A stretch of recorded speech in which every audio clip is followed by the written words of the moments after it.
ज्ञान केंद्र में आप सभी का स्वागत है। आज हम जानेंगे संधि एवं संधि विच्छेद क्या होते हैं। तो सबसे पहले हम जानेंगे संधि के बारे में। संधि की परिभाषा जान लेते हैं। दो अक्षरों के आपस में मिलने से उनके रूप और उच्चारण में जो परिवर्तन होता है उसे संधि कहते हैं।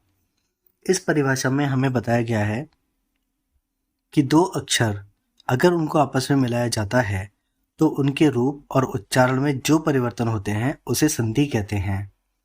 जैसे गणेश या हिमालय।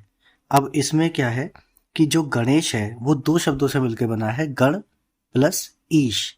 गण और ईश मिलकर गणेश का उच्चारण करते हैं।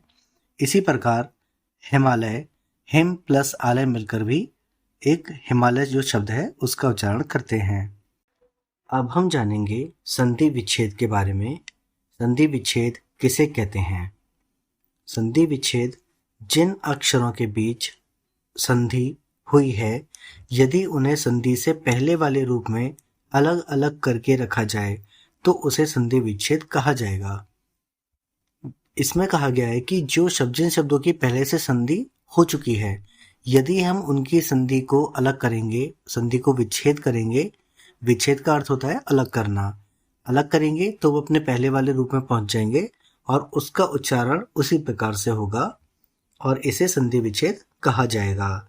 इसका एक उदाहरण हम देखते हैं। जैसे हमने पहले संधि में उदाहरण लिया था गणेश का। अब गणेश एक शब्द है जो कि संधि के द्वारा बना हुआ है। अब इस संधि को अगर हम विच्छेद करते हैं तो इसमें गण प्लस ईश ये अलग अलग ही इनको बुलाया जाएगा, अलग अलग इनको बोला जाएगा। गण प्लस ईश इनको बोलेंगे। इसी प्रकार हिमालय का उदाहरण अगर हम लेते हैं तो हिमालय क्या है, एक संधि वाला शब्द है और इसकी संधि को अगर हम विच्छेद करते हैं तो ये हिम प्लस आलय यानी हिम और आलय अलग अलग बोला जाएगा। इसी को ही संधि विच्छेद कहा जाता है। आपके लिए मौखिक रूप से मैं कुछ शब्द बता रहा हूँ। सुरेश, रमेश, राजेश, राकेश।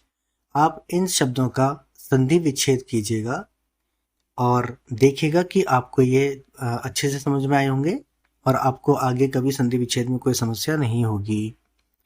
यदि आपको ये वीडियो अच्छी लगी है तो लाइक कीजिए, कमेंट कीजिए, वीडियो को शेयर कीजिए, चैनल को सब्सक्राइब कीजिए।